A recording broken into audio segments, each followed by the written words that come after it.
And now, broadcasting live from Las Vegas, the Snake Sports Talk Show with Jake Silva starts now.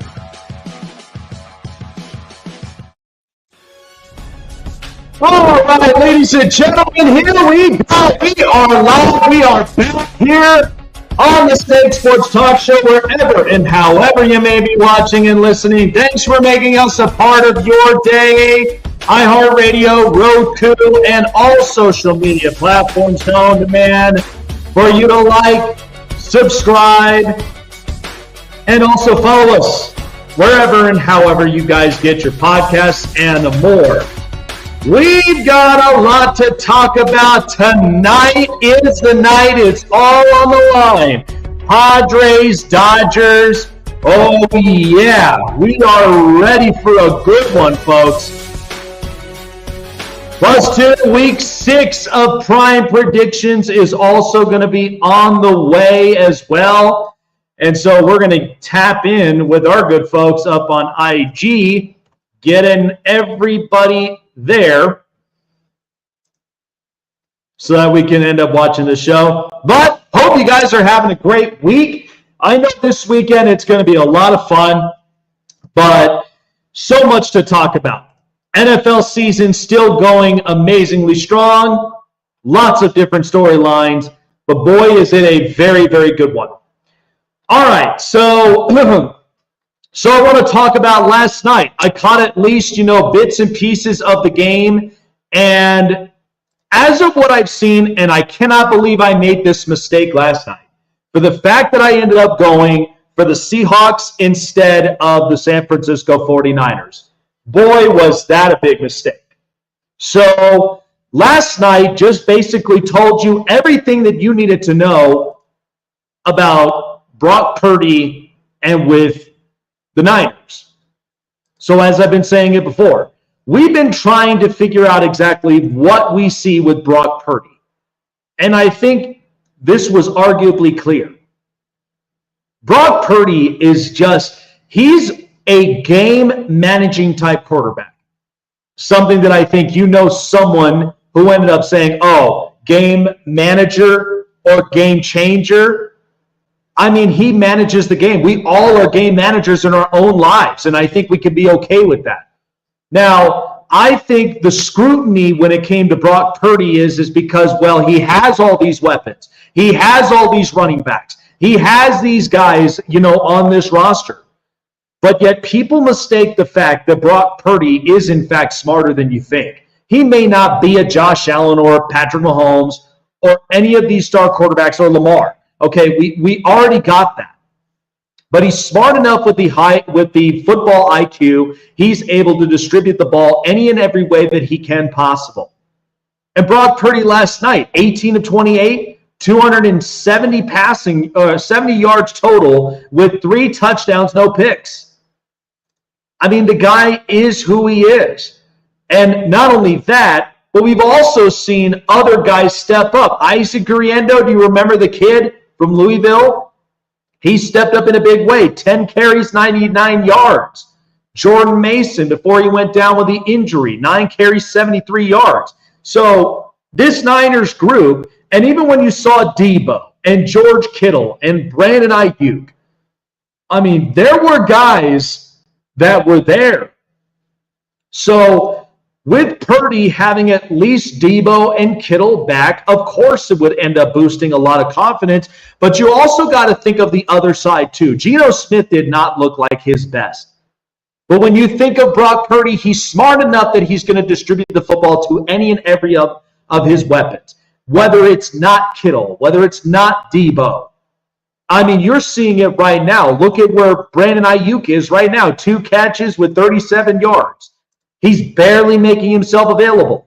So that has been kind of the big question mark. But I think a lot of that had to be on Brandon Ayuk's shoulders. And rightfully so for those reasons. But Brock Purdy is, in fact, somebody that I think, should pay. Because I don't believe they should pay him high-end, top dollar money. I don't care what a lot of these guys end up saying, whether it's up on social media or whatever, that they think that, they're going to pay Brock Purdy $55, $60 million per year. No, I don't think the Niners are that naive to really end up doing that. Okay, they're smart enough. They understand who Brock Purdy is, what he has. It's a lot of those intangibles, but he's not physically gifted. And I think they understand that, and then they could be okay with it. But for the most part, you can kind of see this exactly as it goes. And Brock Purdy is smart enough. He's going to make anything happen. I know it may not look this way, but Brock Purdy is in fact the real deal, and he works for Kyle Shanahan and the Niners. He really does. The only one who flourished in the system, the only one who basically understood the task, understood exactly what it meant to be in this kind of situation and scenario, and I think it works. It works perfectly for him. So why not? I think Brock Purdy is, in fact, worth the deal. He's worth every penny you give. I don't think you should break the bank for him, but I do believe you should give him a solid chance. All right, so here's one interesting thing. So Davante Adams, we know. There's been 3 potential suitors that have come in. Okay? 3. And that is the Jets, the Saints, and the Steelers. So as of right now, those are those options. But there is one other option that's been hanging on, and that is the Buffalo Bills. They've said they have been, quoting, monitoring the situation. So Davante Adams, as we know, he's a high commodity. We know he's somebody that is obviously wanting out of town in Vegas, and I don't blame him. I mean, Davante Adams, we knew that this was honestly going to be a relationship that was going to go south. The second that Derek Carr ended up leaving and they just kind of hung him dry, I mean, this was bad. It was bad to begin with. So now you're starting to see Davante Adams he's getting pissed. At the same time, he's disappointed in this organization. I have a lot of very close people of mine who are very close with the Raiders and can see this. I mean, this is no joke. In fact, Davante Adams basically showed us what it was on receiver. You could tell he's disappointed, he's pissed, and he wants to be in a better place. But understand one thing when it came to Davante Adams. I started thinking about this situation when it came to Randy Moss. Think about it. When Randy Moss, early on in his career in Minnesota with Chris Carter and multiple others, I mean, that was a great Vikings offense. Okay, they were getting him the football, all right, and he was basically mossing everybody in the end zone. That's where the, quote, moss came from, was because Randy Moss was just a one of a kind. I mean, you start looking at Megatron at his time, in Detroit. Calvin Johnson was amazing. And he was hardly ever hurt. There were times where he got injured, but the guy was still productive at his size and just at his skill level. That's enough that you could get.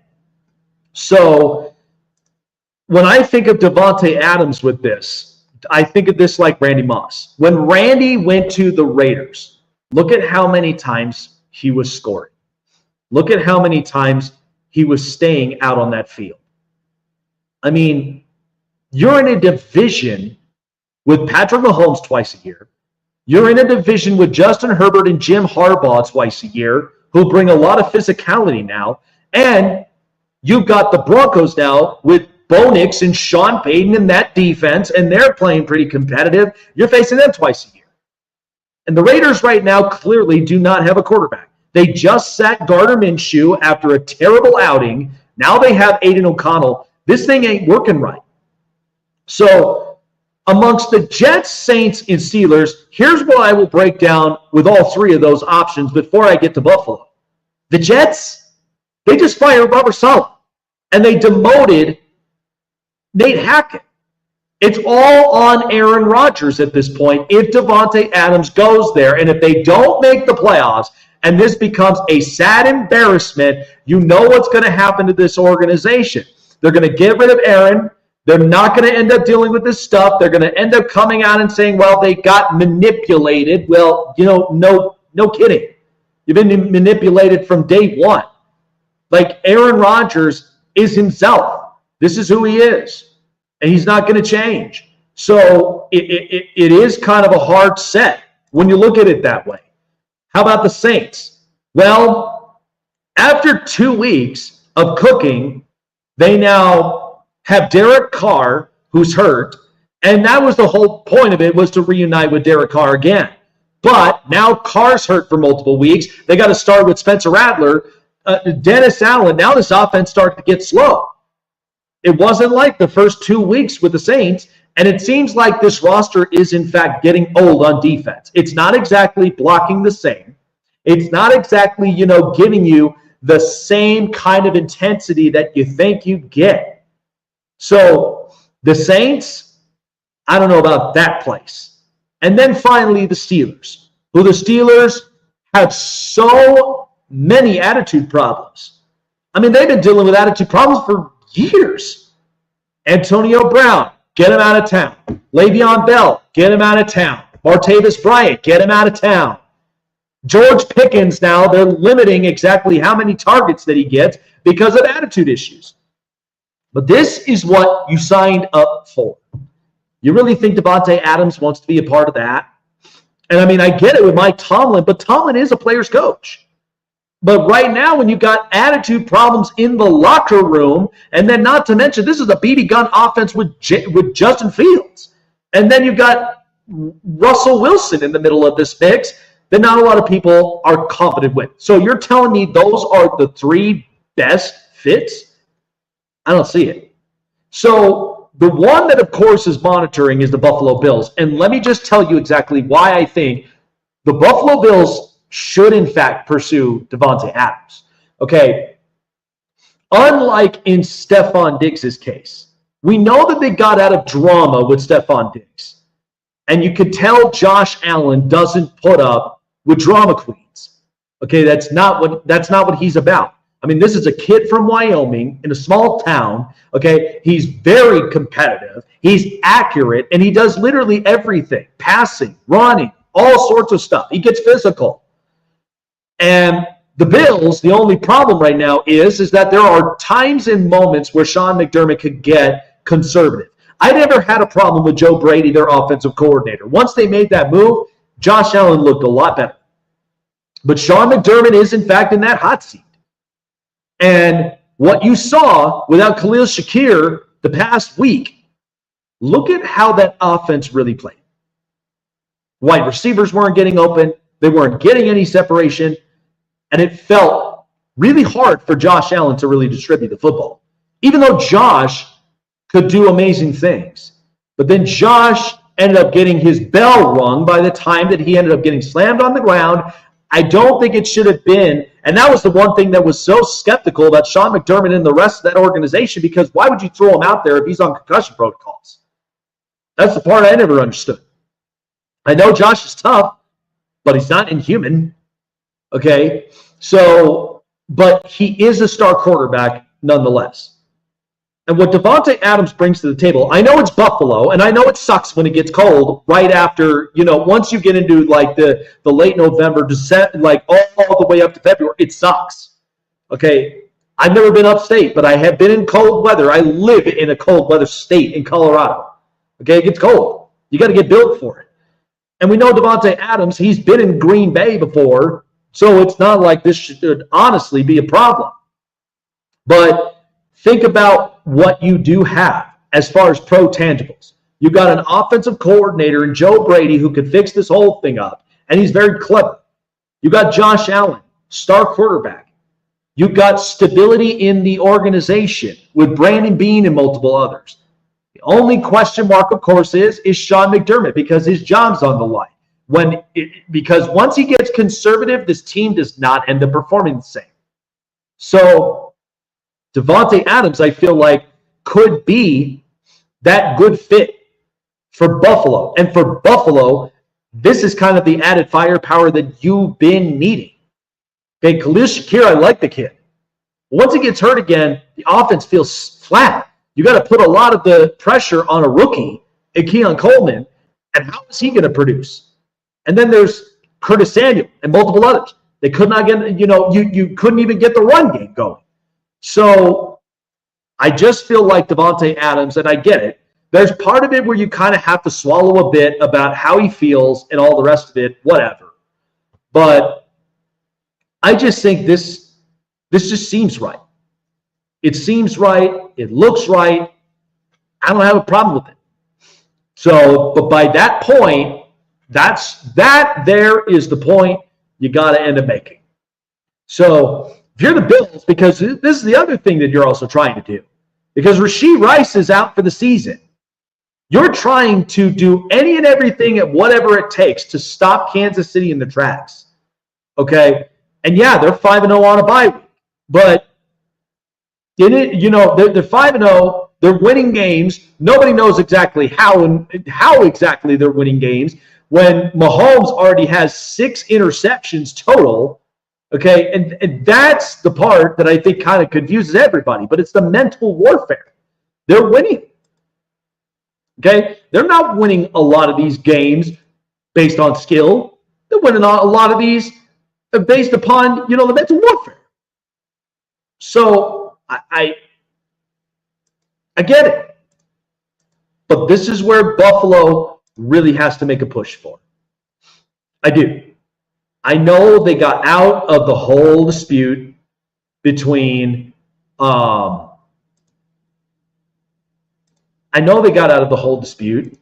when it came to Stephon Diggs. And it's this is the way that it is. Now, I will say, because Davante Adams is in fact a remarkable receiver, able to get separation, able to get yards, catches. Could it be that bad? Maybe it might be perfect when you're in a winning culture, and maybe things like that could start to change if you are Davante Adams. So, like I said, I just would honestly give it some thought with this. But I would definitely see the Buffalo Bills honestly making this move. I do. All right, got a lot to talk about. We got prime predictions right up around the corner. I'm also going to be previewing a little bit of the tonight's game between the Dodgers and the Padres in the NLCS Game 5, because this is going to be a very intense and exciting. Also going to talk a little bit more about some of New York sports like the Mets and where the Yankees are right now, because both of them are in the championship series, and what this means for at least the state of New York. So exciting stuff. Can't wait to talk about it here coming up. All right, folks. Well, I will tell you this.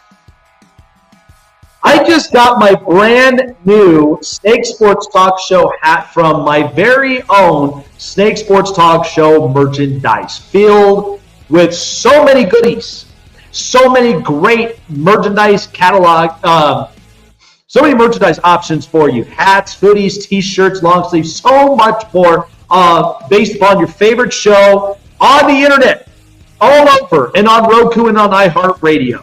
You want to rep up for the show? Go online. Link is in the bios on all of my social medias, and of course on my LinkedIn, on my Linktree as well. So looking for the Linktree, click it, and it'll send you right to the link to get you the online shop. Shipping's great. Shipping's been fast. I can't even believe how fast this came in. It just came in literally before the show. Very great quality, great customized logos, and so much more, all just to rep for your favorite show here on the internet. That's the Snake Sports Talk Show merchandise store. So click the link in the bio and shop today to rep for your favorite show. Looking for a show with the best takes and opinions? Want a show with the best coverage around the world of sports? Jam-packed with an all-star interview lineup?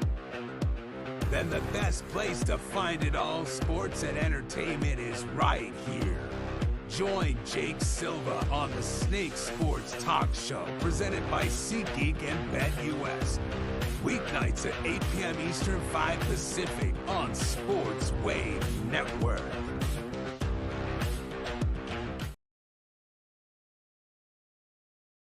Listen up, sports fans. Your favorite sportsbook, BetUS.com, is back for our 28th year of NFL action. With the industry's biggest sign-up bonus of up to 200%, BetUS offers our members the opportunity to cash in on all your favorite sports, including NFL, NBA, MLB, and more. We've also got hundreds of new casino games, including the coolest new European slots, and our live dealers are waiting for you at the table. Sign up at BetUS.com today to get into the action. BetUS, where the game begins.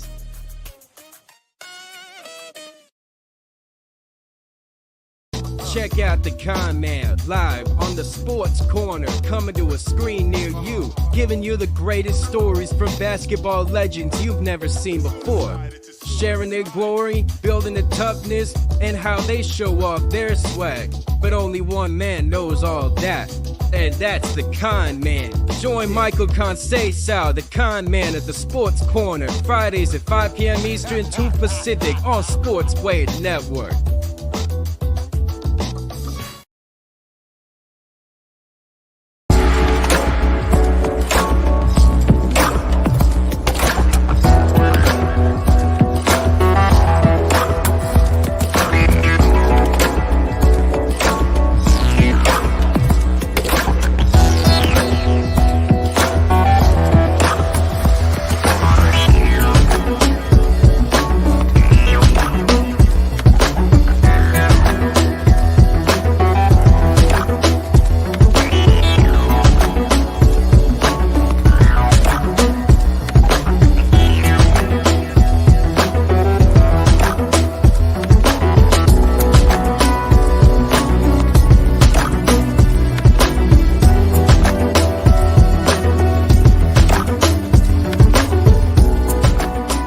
Want to find your seat for the event of your choice but can't get one that fits your desire or your budget? Well, my friends, SeatGeek has you covered. SeatGeek is the official sponsor of the Snake Sports Talk Show.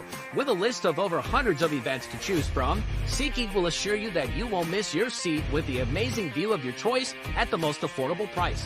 Whether it's looking for your best seat in the house of your favorite sports team, finding live concerts that get you closer to your favorite artist, or enjoying your spot at your favorite live shows, comedies, and more, SeatGeek has it all just for you. Go online to SeatGeek.com or download the app on your mobile device through Google Play and the App Store. And as a special offer before checkout, use promo code SNAKESPORTS and save yourself $20 off of your purchase of your first ticket, and experience why SeatGeek is the most trusted ticketing app for your next event. Remember, that's SeatGeek.com, and download the app on your phone with promo code SNAKESPORTS for $20 off and find your seat with SeatGeek.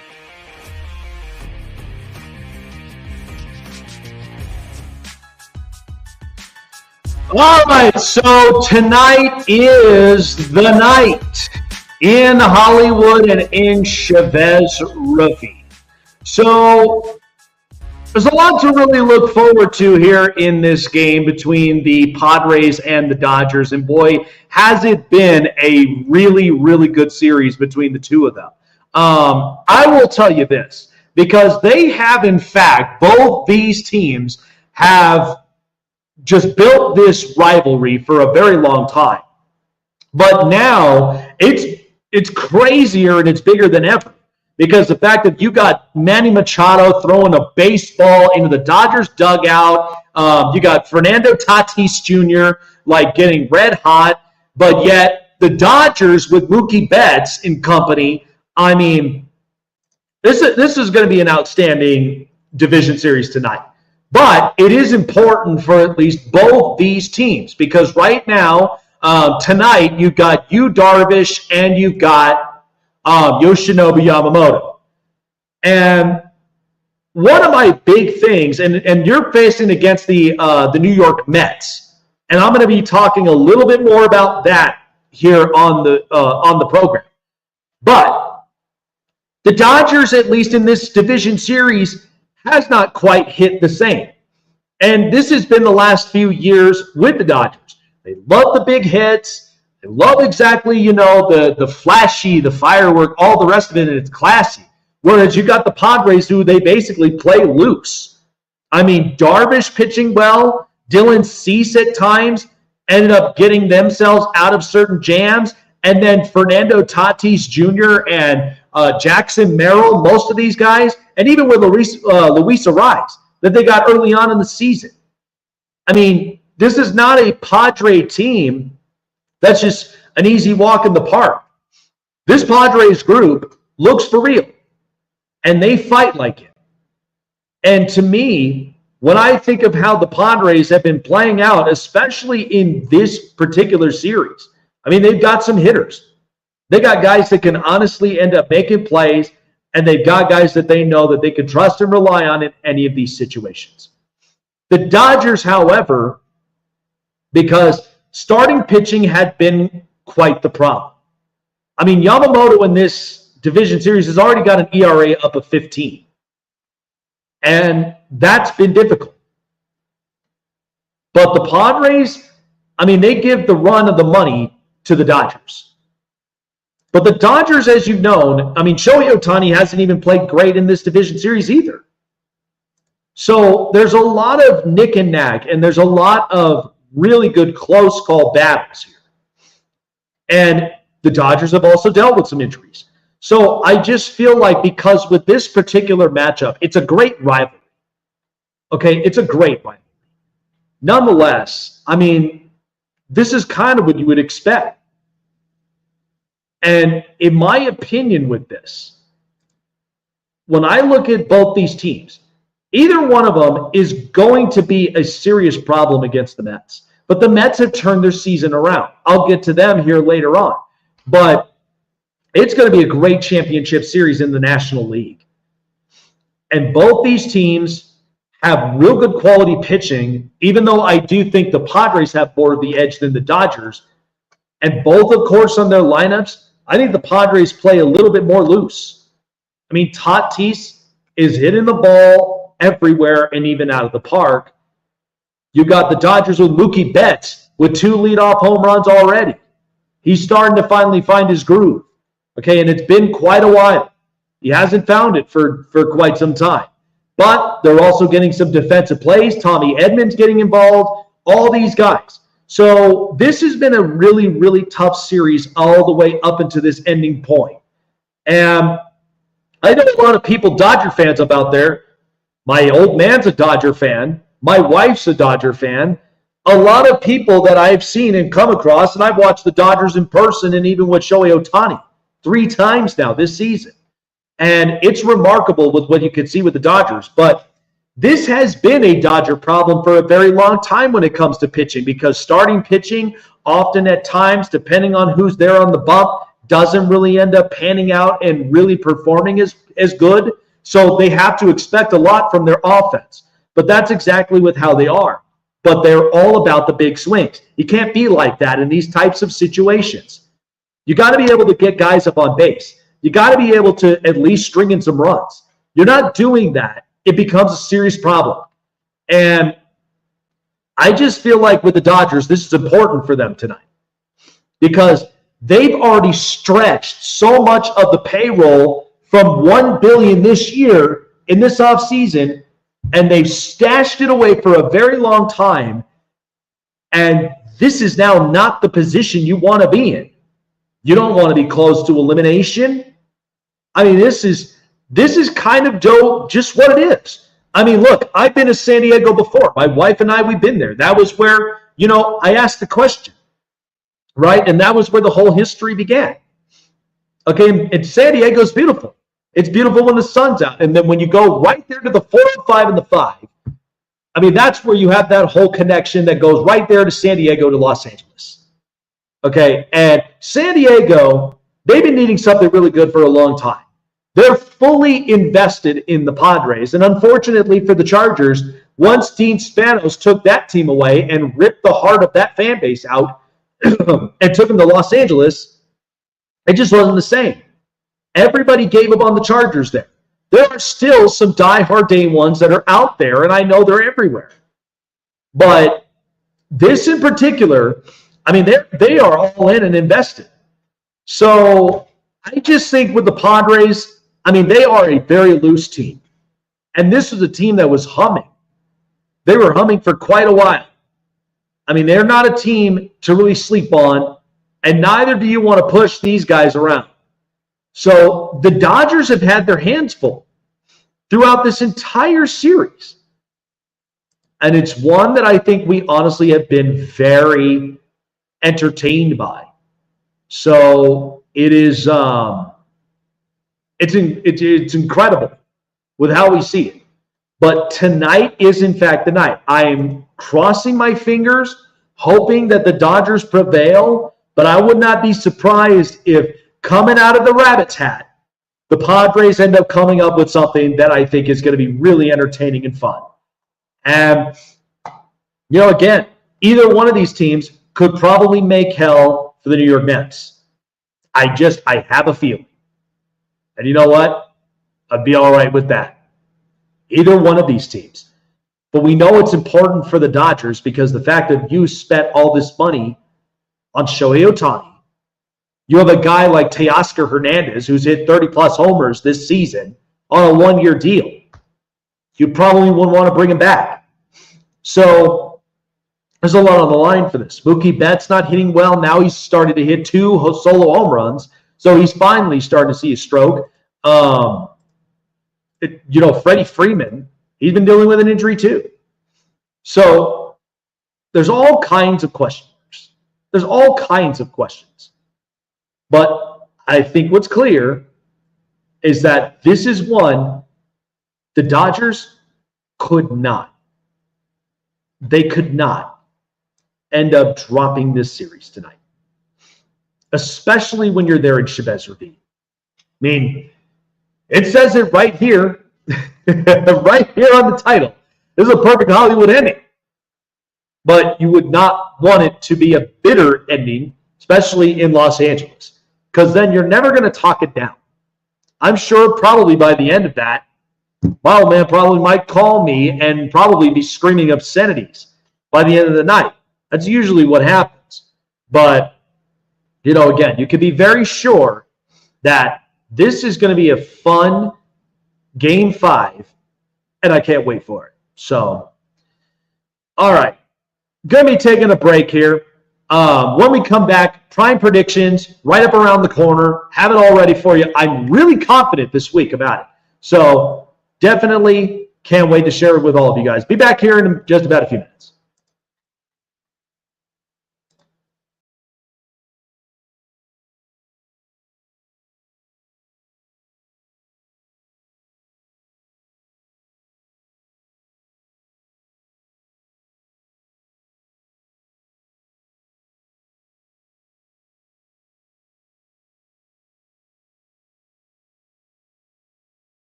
Snake Sports Talk Show is sponsored by Muscle Tech, with hundreds of supplements and vitamins to choose from, all packed with 100% all-natural proven ingredients. You can be sure that Muscle Tech will give you the edge and the boost to train and look like your fit and healthy best, whatever your goals are. Try Muscle Tech today and use promo code SNAKESPORTS to save 30% off your purchases. Well, tonight it all goes down in Chavez Ravine between the San Diego Padres and the Los Angeles Dodgers. Can the Dodgers prevail and make their way to the NLCS with a date against the New York Mets? Or could the San Diego Padres spoil the fun against their division rival and make it into the NLCS? Check your local listings wherever you may be, all live on Fox between the Padres and Dodgers Game 5 tonight. All right, folks. Well, of course, it is that time again where we have our prime predictions. Love bringing these up. Now, this here I'm really confident on because this one in particular, it's going to be interesting. There's a lot of favorites I like, a lot of them. And I think with how things are going to honestly pan out, this is the moment. The favorites this week, I feel a lot better with. This is honestly going to prove a lot. And I'm so glad that, I'm on a winning streak right now, trying to keep up. And so here we go. Week 6. We are fired up for this one. Let's take it away. Let's turn it up. It's Jake's Prime Predictions.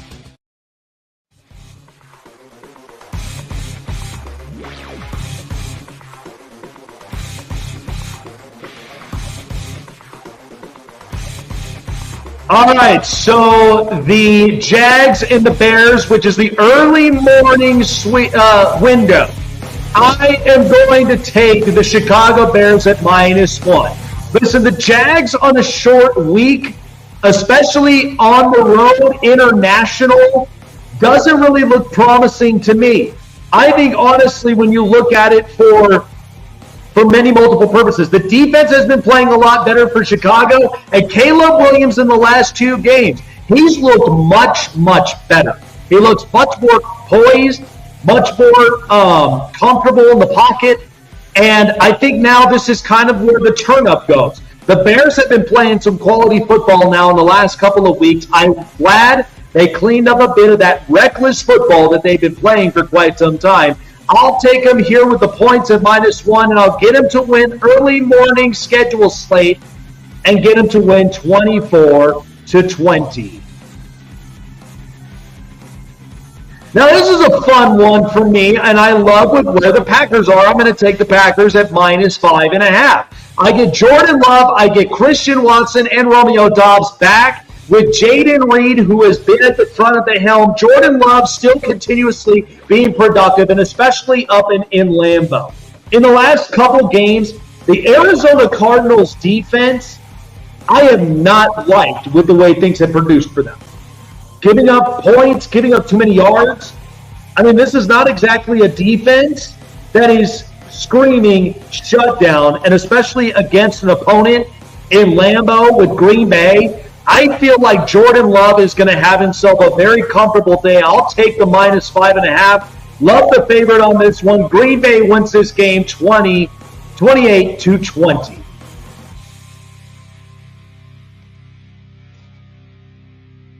All right, the Colts and the Titans. This was an interesting one for me because I do feel like the Colts right now are a bit of in a funk. I'm going to take the Titans coming off of a bye week because here's my deal with this. Hopefully this took enough time for Will Levis to clean up the mistakes, get the act together, and come in this week with some serious fire. By the way, has anybody paid attention to this Tennessee defense?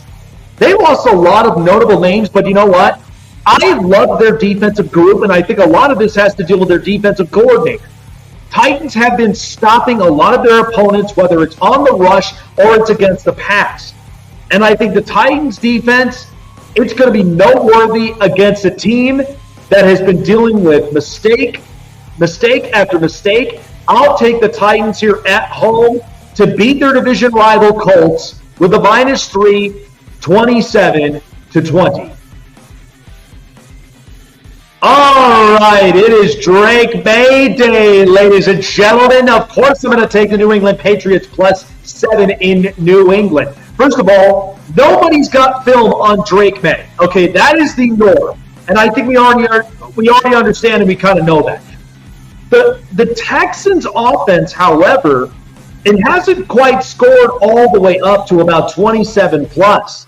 And that's kind of been a bit concerning for the Houston Texans. Even though I love their group, they are very executional. But here's the deal. It's progress every single week. What I've been told from a lot of close friends of mine is Drake May, he's been progressing every single week up in practice. In the last 2 games in the preseason, he has fixed up a lot of his flaws. He's moving out of the pocket. He seems more accurate. I don't think New England wins this game, to be honest, but with 7 points, give me the points on the Patriots. I think the Texans do take away this one on the road, 27-24, with the addition of the Patriots +7. All right, another division matchup indeed with the Saints and the Buccaneers. I'm going to take the New Orleans Saints here at +3.5 at home. Now, a division rival matchup, just like the NFC South, it's a little bit, unpredictable. Now, the other one I will get to in a bit, but this one in particular because it's both really good divisional rivals. So the Buccaneers, we know Baker Mayfield's been cooking and absolutely cooked the birdies in Philly. And another thing, the Saints offense has kind of looked stale since the first 2 weeks. Now, they are going with Spencer Rattler this week because now rumor reports Derek Carr is out for a couple of weeks with an injury, so they're going to go with a rookie. And, of course, just like Drake May, there's no film on him, so that means there's going to be plenty of time to experiment and see exactly what the kid's got with Clint Kubiak. And hopefully he can get this offense back up on track. I think the Saints, they drop it against the Tampa Bay Buccaneers. I think the Bucs do come in with some fire, but it's going to be a very close one. 3.5 points, 28-27 is my final score. The Bucs win it, but I'll take the Saints points as a way of seeing what the rookie can do. This betting line was horrible. I couldn't even believe how this kind of stood out. I'm going to take the Cleveland Browns by +9.5. Have you seen the Eagles' performances in the last few weeks? I get it. They're getting A.J. Brown back, but this looks like a mess from Philadelphia. Don't get me wrong. I think the Eagles may win this game, but this has not looked good. Cooper DeJean, though, he is returning. We'll finally get a chance to see the rookie in person, and hopefully we'll see exactly what he has on defense, and hopefully it picks up a lot of the defensive miscues. But offensively, outside of Saquon Barkley, and when A.J. Brown was gone, you could clearly see how marginalized this team was. Jalen Hurts, he's starting to get mistake-prone. I feel like the Browns' defense might do whatever it takes. I know these are a battle of both messes, but I do think the Browns drop it. Eagles win at home 24-17, but that 9.5 is screaming, give me the Browns to cover it there at +9.5. All right, this is the entertaining, thrilling game. Commanders at Ravens. I'll take the Baltimore Ravens. Lamar Jackson is now 21-1 against NFC opponents. Keep that in mind. Now, we know both these quarterbacks almost look mirroring image identical because the fact that both are very elusive, both have been very accurate, and I think Jaden Daniels, though, however, has a better pocket presence than I would say Lamar Jackson does.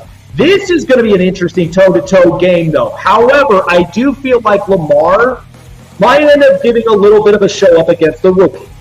Now, Washington has done a very good job with holding up points, but I think with how hard Baltimore plays, with Derrick Henry at the tailback, who's finally starting to get alive, I will take the Baltimore Ravens at M&T Bank Stadium to win this game. It's going to be an entertaining thriller, however, between both these star quarterbacks. I'll take them to win 28-20 with a little show-up against Jaden Daniels. All right, now I wish I could have been up at this game here on Sunday. Unfortunately, I will not, but that doesn't stop me from watching this game. I'll take the Chargers at -3 coming off of a bye. When Jim Harbaugh comes off a bye, he has a very good record. And not to mention, they're getting both their tackles back. Everybody has been present at practice. And Justin Herbert, he's finally off the injury report. Off the boot, off the stuff. He's ready to go. And that's what it needed. It was an extra rest. That bye week last week did not seem so bad for the Chargers. Now, the Broncos defense has been very shut down. Now, this is a tale of both defenses who've been playing stellar this year. But I feel like right now, with the way that the Broncos have been playing, I don't see them potentially making this winning streak. I think because the Chargers come off a bye and Jim Harbaugh and the way that he comes off of this kind of a situation, the Chargers are going to be ready to feast. But they got to get the offensive pass play going. But I will take the Chargers here to play some ground and pound football with a lot of quality passes in Mile High. And I think it'll be a fun game, 24-17. All right, so this looks a little bit wonky to me, but of course a team that travels well, I'll take the Pittsburgh Steelers -3. Here's the problem right now with the Las Vegas Raiders. They clearly do not have a quarterback. They're going to want to draft one. Devontae Adams is not happy. He wants out. And right now they've just kind of been suffering some injuries and key pieces. Christian Wilkins is now officially done for the season. That kills them on that front line. So that means Max Crosby is back on his own again, where he has to be the defense. And the Raiders right now, they've been playing like a hot mess.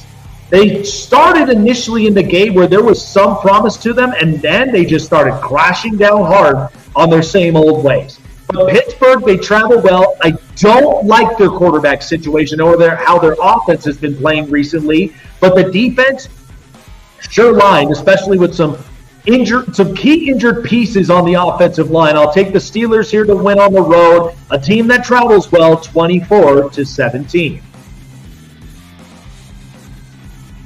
All right, so the last time these two met, the Cowboys ended up bailing on this one. I don't think they bail on this time. I'll take the Detroit Lions -3.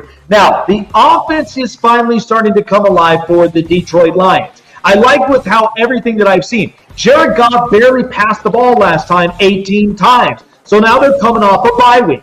Everybody seems to be coming back a little bit healthy somewhat, but they are at least getting some of this extra adjustment that they need to up on defense. Defensively, they've been giving up points. It hasn't looked exactly like the shutdown defense that they have been, but offensively they've been bailing themselves out.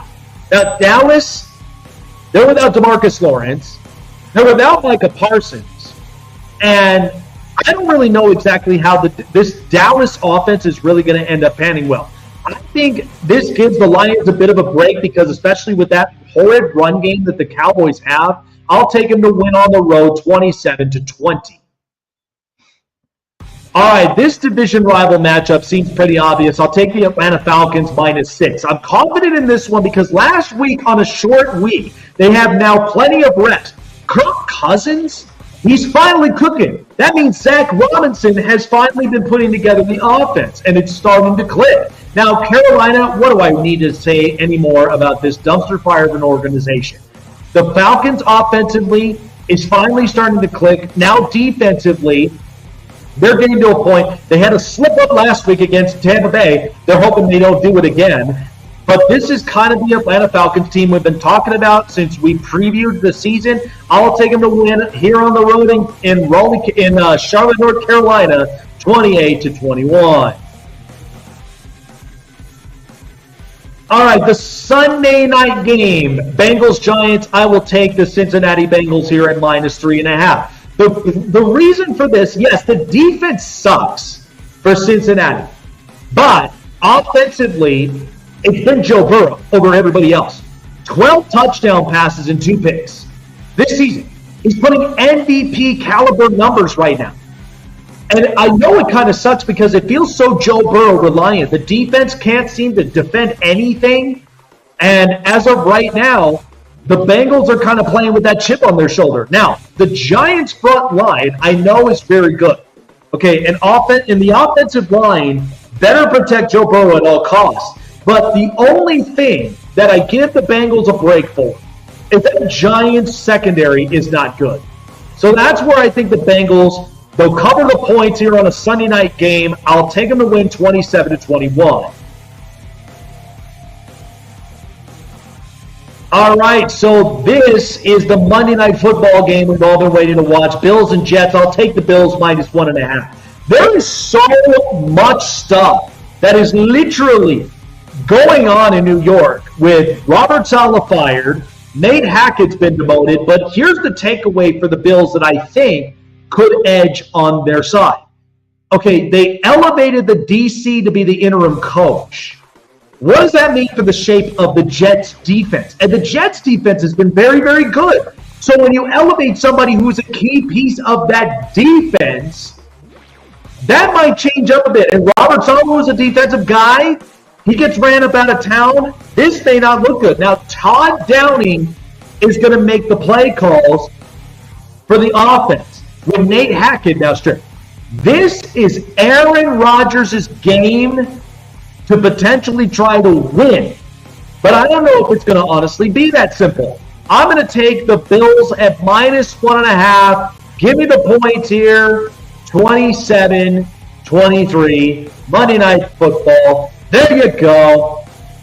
That's all the picks there for you here on Week 6. So I am liking with the way the shapes of the favorites have been now.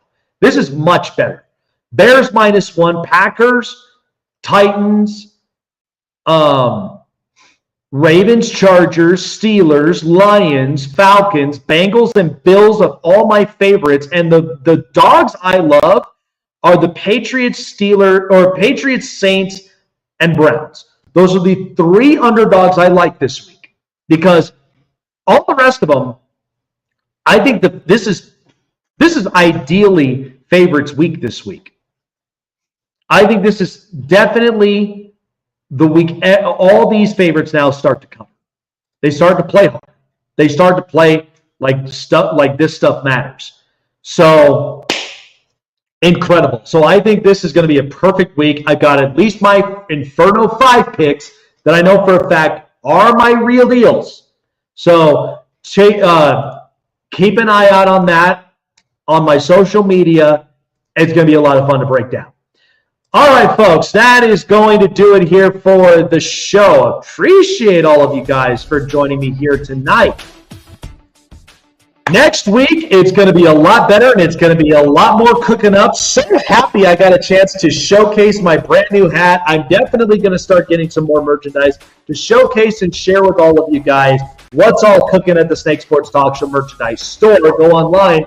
Link is in the bio. Click it. It'll send you right to the website and start shopping. By the way, it's spooky season, and we've got promos for you. We got 25% off when you use the code SPOOK24. That's SPOOK24. Right after checkout, when you purchase any Snake Sports Talk Show merchandise, go online today. This show is sponsored by BetUS. Where the game begins, $50 or more to your deposit, matching up to 125% bonuses of up to $2,000 when you play. That means more opportunities to win in your first 3 deposits with an account manager as well that keeps you accountable and keeps the fun going.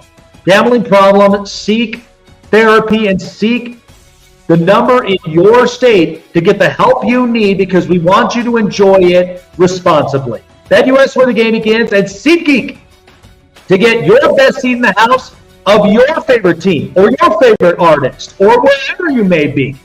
Using promo code SNAKESPORTS, $20 off of your first purchase of your first ticket. So use SeatGeek today and enjoy the experience of why SeatGeek is the most trusted ticketing app for your next event. That's SeatGeek.com. Don't lose your seat. Promo code SNAKESPORTS for $20 off. We'll see you guys next week. Take care, everyone.